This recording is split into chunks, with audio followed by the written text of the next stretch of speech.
Hello दोस्तों, कैसे हो आप सभी। आज की इस वीडियो के अंदर गाइस हम बात करने वाले एक बहुत ही इंटरेस्टिंग टॉपिक के ऊपर जो बहुत सारे लोगों की रिक्वायरमेंट है। बहुत सारे हमारे देश के अंदर क्या है, करीबन 2-3 करोड़ ऐसे बिजनेसमैन हैं जो सोल प्रोप्राइटरशिप का बिजनेस करते हैं। सोल प्रोप्राइटरशिप क्या होता है, जिसको प्रोप्राइटरशिप फर्म भी बोलते हैं या फिर इंडिविजुअल फर्म बोल सकते हैं। तो ये हमारे इंडिया के अंदर बहुत ज़्यादा चलता है। क्यों? क्योंकि ये एक छोटे लेवल पे स्टार्ट किया जाने वाला बिजनेस है, जिसको लोग छोटे लेवल पे स्टार्ट करते हैं। तो धीरे धीरे जब उनका काम बढ़ता है तो फिर वो बड़े लेवल पे उसको कंपनी में कन्वर्ट कर लेते हैं, पार्टनरशिप में, एलएलपी में, और इस तरीके से अपने बिजनेस को ग्रो करते हैं। तो आज की इस वीडियो के अंदर गाइस मैं बात उन प्रोप्राइटरशिप बिजनेस के लिए करने जा रहा हूँ जो बहुत सारी प्रॉब्लम को फेस करते हैं, क्योंकि जो उनके ओनर होते हैं उनको इतनी ज़्यादा नॉलेज नहीं होती है और उनका टर्नओवर भी इतना बड़ा नहीं होता है कि वो एक एम्प्लॉय को रख पाए जिनको अच्छी खासी सैलरी दे और वो उनका बुक्स ऑफ अकाउंट को मेंटेन करे, उनके कंप्लायंस को मेंटेन करे।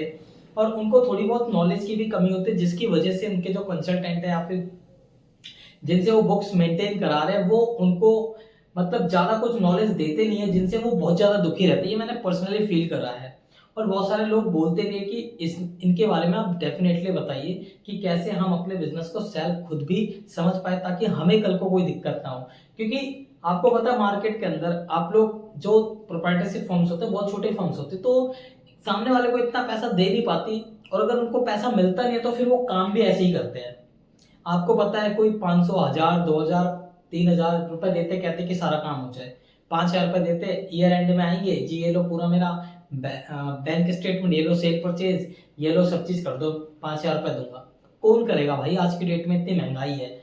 एक प्रॉपर फाइनेंशियल को बनाने के लिए आराम से अच्छा खासा टाइम लगता है, और उसको बनवाने के लिए आप चाहते हो कि 200, 400, 500, 1000, 2000, 5000 रुपए में करते, तो कोई नहीं करेगा। तो यहाँ दिक्कत आती है। ठीक है, तो वो काम बहुत जल्दबाजी में करता है, फिर वो काम भी वैसे होता है, कुछ चीजें सही डालता है, कुछ गलत डलती है, कुछ डल जाती है। मतलब आपको पता होगा, आपने देखा होगा। तो ये चीजें ना हो, अगर आपको भी थोड़ी बहुत नॉलेज होगी चीजों की, तो आप भी अपने बुक्स को प्रॉपर देख सकते हैं। क्या सामने वाले ने जो डाटा फिल करा है, जो जीएसटी रिटर्न फाइल करी है, टीडीएस रिटर्न फाइल करी है, या फिर उसने जो आपकी बुक्स ऑफ अकाउंट को बनाया, क्या वो सही है। तो उसके बारे में आपको नॉलेज होगी तो सामने वाला आपके साथ कभी अपने उनके बुक्स मतलब आपके बुक्स में कोई गलती नहीं कर पाएगा। ठीक है, अगर वो करता है तो आप उनको बता सकते हैं। तो ये वीडियो उन लोगों के लिए बहुत ज्यादा रिलेवेंट है जो प्रोप्राइटरशिप बिजनेस को रन करते हैं और जिनको ज्यादा नॉलेज नहीं है और वो चाहते हैं कि उनकी हेल्प होए। तो मैं इस पे एक वीडियो ला रहा हूँ, और आने वाले वक्त के अंदर मैं इन पे और वीडियोस लाऊंगा जिसके अंदर हम पूरी अकाउंटिंग को सीखेंगे कि कैसे अकाउंटिंग मेंटेन करते हैं, कैसे उनका जीएसटी मेंटेन होता है, कैसे टीडीएस की कैलकुलेशन होती है, क्या टीडीएस के कंप्लायंस होंगे एक प्रोप्राइटरशिप फर्म के ऊपर।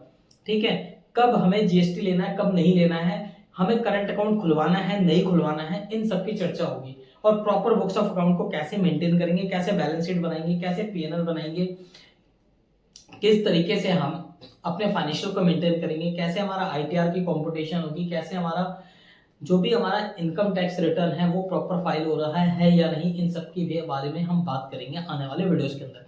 तो गाइस टाइम ना वेस्ट करते, फटाफट से वीडियो को स्टार्ट करते हैं। जैसे कि आपको स्क्रीन पर दिख रहा होगा, आज मैंने वीडियो के अंदर बात करी है प्रोप्राइटरशिप बिजनेस को लेके। तो सबसे पहले समझते हैं प्रोप्राइटरशिप बिजनेस होता क्या है। तो जैसा कि आप लोगों ने सुना होगा, मार्केट के अंदर राम जी की दुकान है। ठीक है, एक दुकान है, किराने की दुकान है, वो खोल के बैठे हैं। महीने का उनका 1.5 लाख 2 लाख का सेल होता है, साल का 20 1 लाख से 30 लाख के बीच में सेल चल रहा है उनका। तो ऐसे छोटे बिजनेसमैन को जनरली प्रोप्राइटरशिप बोलते हैं, जैसे केसी एंटरप्राइजेस, ठीक है, राम एंटरप्राइजेस, लोग ऐसे ही रखते हैं, राम श्याम कंपनी। ठीक है, तो ये सब क्या है, जब आप अपने नाम पे या फिर किसी एक पर्टिकुलर नाम पे बिजनेस को रखते हो और जिसमें मालिक सिर्फ एक होता है, सिंगल ओनर होता है, ऐसे बिजनेस को बोलते हैं प्रोप्राइटरशिप बिजनेस।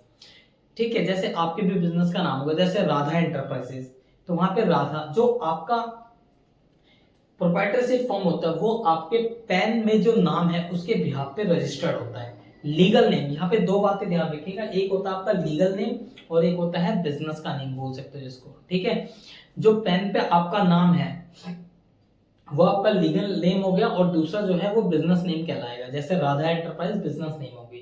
ठीक है, तो प्रोप्राइटरशिप बिजनेस की पहचान उसके पैन नंबर से होती है, जो आपका इंडिविजुअल पैन होगा उसके बिहाफ पे ही इस प्रोप्राइटरशिप बिजनेस की पहचान होती है। ठीक है, गवर्नमेंट आपको ट्रेस कैसे करता है, आपके पैन कार्ड के आधार पे। पैन कार्ड का जो नंबर है उसके बेसिस पे आपको ट्रेस करता है। ठीक है, तो यहाँ पे हम बात करते हैं प्रोप्राइटरशिप बिजनेस की। सबसे पहले प्रोप्राइटरशिप बिजनेस को रजिस्टर कब कराना है? अगर आप पे जीएसटी का एक्ट एप्लीकेबल होता है, टर्नओवर आपकी 20 लाख से ज्यादा सर्विस के केस में, अगर आप गुड्स बेचते तो 40 लाख से ज्यादा है तो आपको जीएसटी लेना कंपलसरी हो जाता है, वहां पे आपको लेना पड़ेगा। अदरवाइज आप एमएसएमई का सर्टिफिकेट ले सकते हैं विदाउट जीएसटी। अगर आप पे जीएसटी एप्लीकेबल नहीं है और फिर भी आपको फॉर्म रजिस्टर कराना है तो आप एमएसएमई सर्टिफिकेट लेके स्टार्ट कर सकते हैं।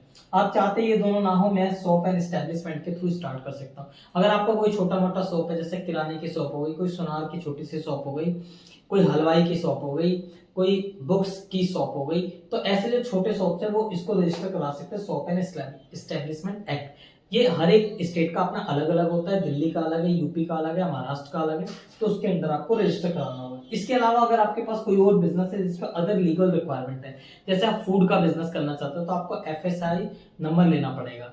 ठीक है, तो इस तरीके से आपको ध्यान रखना है कि आपके पास कोई और लाइसेंस की जरूरत तो नहीं है। आप जैसे दारू बोलते जनरली, अगर आप लिकर बेचना चाहते हो तो लिकर के लिए आपको लाइसेंस लेना पड़ेगा। आप कोई बाहर ट्रेड करना चाहते हो, ठीक है, एक्सपोर्ट करना चाहते हो तो वहां पे आपको एक्सपोर्ट का लाइसेंस लेना पड़ेगा, इंपोर्ट एक्सपोर्ट कोड। ठीक है, IEC, ठीक है, IEC कोड आपको लेना पड़ेगा।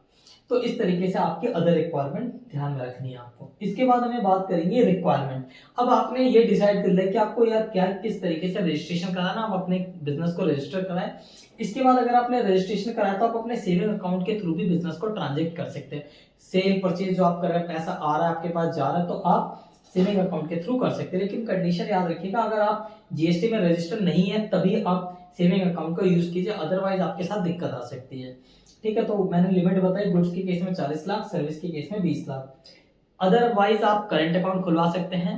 ठीक है, और उसके बाद आपको जरूरत होगी एक अकाउंटिंग सॉफ्टवेयर की, ताकि आप अपने अकाउंट्स को मैनेज कर पाए, जिसके अंदर एक्सेल प्लस अकाउंटिंग सॉफ्टवेयर। और हमारे पास गाइस एक अकाउंटिंग सॉफ्टवेयर है प्रॉफिट बुक, आप चाहे तो उन अकाउंटिंग सॉफ्टवेयर का यूज कर सकते हैं, वो छोटे बिजनेसमैन के लिए बनाया गया है। आपके लिए एक लिमिट है उसमें, मतलब कुछ लिमिट तक आप फ्री में यूज कर सकते हैं, लेकिन आप अगर उसका चाहते हैं प्रीमियम वर्जन तो आपको करीबन 5-1 हजार रुपए में आपको सॉफ्टवेयर मिल सकता है। तो मैंने उसके लिए एक वीडियो बना रखी है, आप जाके देख सकते हैं गाइस।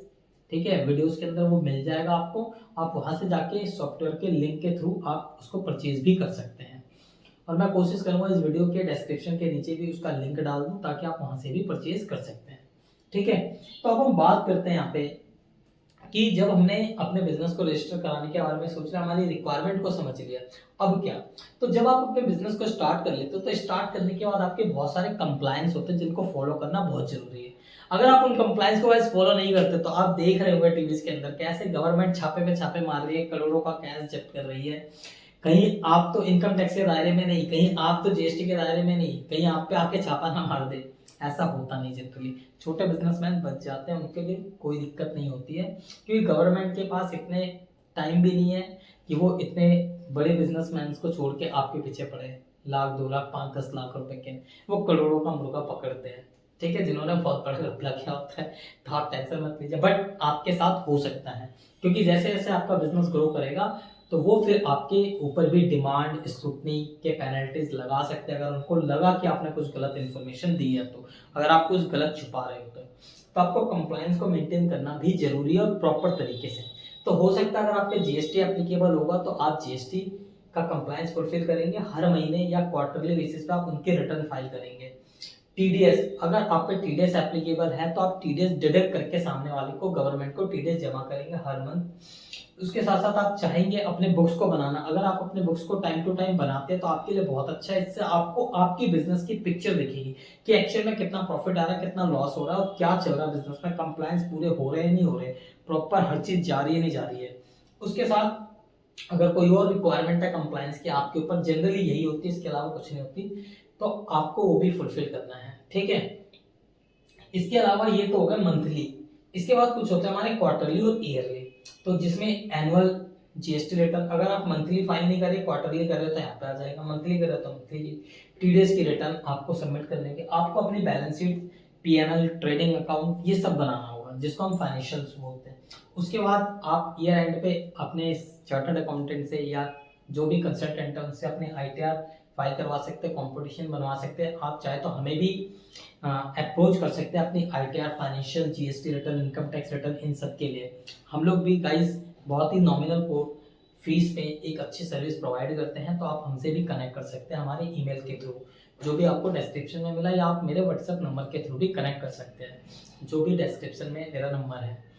ठीक है गाइस, तो आप वहाँ से भी कनेक्ट कर सकते हैं। इसके बाद आप अपनी ITR कंपटीशन वगैरह बना के इस तरीके से आप अपनी लीगल रिक्वायरमेंट को भी फुलफिल कर सकते हैं। तो आई होप इस वीडियो के अंदर मैंने वो सारी इन्फॉर्मेशन देने की कोशिश करी जो एक प्रोप्राइटरशिप बिजनेस में होनी चाहिए। तो ये सारे के सारे आप कंप्लायंस, ये सारी की सारी चीजें आपको एक प्रोप्राइटरशिप बिजनेस के अंदर मेंटेन करनी है। गाइस हम एक एक करके डील करेंगे धीरे धीरे कि हमें कौन सा अकाउंटिंग सॉफ्टवेयर यूज करना चाहिए अगर हम प्रोप्राइटरशिप बिजनेस में हैं, हमें करंट अकाउंट और सेविंग अकाउंट में क्या डिफरेंस है, क्यों हमें खुलाना चाहिए, उसके ऊपर मैं वीडियो लेकर आऊंगा। हम GST TDS हम पे कब एप्लीकेबल होगा, कब नहीं होगा, कैसे इनकी रिटर्न फाइलिंग होगी, क्या होगा, वो सारा मैं प्रैक्टिकली भी बताऊंगा इन कोर्स के अंदर। इसके बाद हम बात करेंगे बैलेंस शीट और PNL और ITRs वगैरह कैसे बनती है, कैसे चालान पे होते हैं, वो भी मैं पूरा लेकर आऊंगा। तो अगर आप लोग सीखना चाहते हैं और आप अपनी नॉलेज को बढ़ाना चाहते हैं, आप में से बहुत सारे अगर बिजनेसमैन है और आप अपने बिजनेस को अच्छे से मेंटेन करना चाहते हैं, क्योंकि मैं मानता हूं कि आप एक छोटे बिजनेस है और आप नहीं रख सकते एक अकाउंटेंट को, आप हर महीने 10,000 15,000 नहीं दे सकते, तो आप अपने काम को आउटसोर्स भी कर सकते हैं गाइस। और अगर आपको आउटसोर्स करना तो आप हमसे भी कनेक्ट कर सकते हैं और हमसे आप आउटसोर्स की सर्विस ले सकते हैं। हम बहुत ही रीजनेबल कॉस्ट पर आपके लिए सारा काम कर सकते हैं। तो अगर वीडियो पसंद आ रही है तो डेफिनेटली वीडियो को लाइक कीजिए, चैनल को सब्सक्राइब कीजिए और बेल आइकन को कर दीजिए प्रेस, ताकि इसी तरीके की इंटरेस्टिंग वीडियोस आप तक मिलती रहे गाइस। और वीडियो को डेफिनेटली शेयर कीजिए उन सारे फ्रेंड्स के साथ जिनको इसकी नीड है। तो अब हम मिलेंगे नेक्स्ट वीडियो में, अपना ख्याल रखिए, take care, bye bye guys.